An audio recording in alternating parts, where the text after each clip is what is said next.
হেমন্তের হাওয়া আর পরিবেশ বান্ধব জীবনের আহ্বান সব মিলিয়ে শুক্রবার রাজধানীর শাহবাগে সংস্কৃতি বিকাশ কেন্দ্রে অনুষ্ঠিত হল প্রাকৃত হাট হেমন্ত উৎসব 1432। প্রাকৃত সমাজের আয়োজনে সাজানো এই উৎসব যেন মানুষের জীবনযাপন ও প্রকৃতির বন্ধনে নতুন করে টান জাগিয়ে তুলল। মেলা প্রাঙ্গণে ছিল ভেজালমুক্ত খাদ্যপণ্য, পরিবেশ বান্ধব কাপড়, ব্যাগ, হস্তশিল্প আর প্রাকৃতিক উপাদানে তৈরি নানা প্রসাধনী। স্টলগুলোয় দর্শনার্থীদের ব্যস্ত ভিড় আর পণ্যের নকশায় ফুটে ওঠে নিরাপদ জীবনের বার্তা। প্রাকৃত হাট একটি প্ল্যাটফর্ম।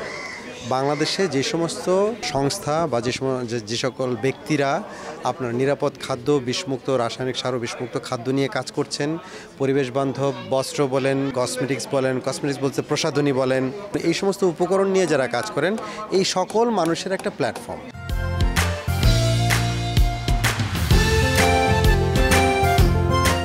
আমাদের জানতে হবে, সবাইকে জানাতে হবে। শুধু যে একদিন মেলা করলাম, দেখে ফেললাম, যারা আছেন মানে এই যে ওনারা যারা উৎপাদক হয়ে আসছেন, ওনারাও একটু জানাতে হবে, জানতে চেষ্টা করবে কিভাবে আমরা প্রকৃতির সাথে সম্পৃক্ততা বাড়াতে পারি, কিভাবে আমরা ভেজালমুক্ত খাবার খেতে পারি, কিভাবে সুস্থ জীবনযাপন করতে পারি, তাহলে তারা অনেক ভালো হেল্প করতে পারবে।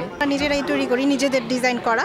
এখানে আছে হচ্ছে শাল, 3 piece, ready Anarkali, blouse piece, sari, পাটের তৈরি কিছু জিনিসপত্র আছে যেগুলো আমরা ডিজাইন করে দেই। দিনাজপুর থেকে আমরা হচ্ছে সাঁওতালদের থেকে বানিয়ে নিয়ে আসি। আর গয়নাগুলোও সব আমরা আসলে এই প্রাকৃতিক জিনিসপত্র দিয়েই হচ্ছে আমরা মানে বানানোর চেষ্টা করছি ওই রকমভাবে আর কি। এবং আমাদের আগামীতে হচ্ছে আপসাইকেলের প্রোডাক্টও থাকবে। এটার বিশেষত্ব হচ্ছে কোনো ধরনের রাসায়নিক সার নেই, কোনো বিষ নেই, কোনো ধরনের ফাঙ্গিসাইড নেই, কোনো ধরনের ঘাস মারা বিষ নেই, সব ধরনের অ্যাগ্রোকেমিক্যাল ছাড়া প্রাকৃতিক কৃষি নিজস্ব পদ্ধতিতে উৎপাদিত ফসল। অর্থাৎ এইটা যে কোনো বাংলাদেশের যে কোনো ফসলের থেকে স্বাদের।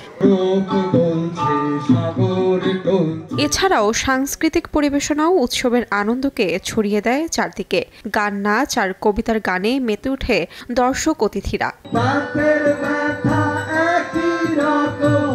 উৎসবের চারপাশে ছড়িয়ে পড়ে এক ধরনের প্রত্যাশার আলো, যেন প্রকৃতির প্রতি মানুষের টান আবারও ফিরে আসে আর খাদ্য ও জীবনে ফিরে আসে সহজ সরলের এক নিরাপদ জীবনধারা। তাহমিনা তন্নি, সময় সংবাদ।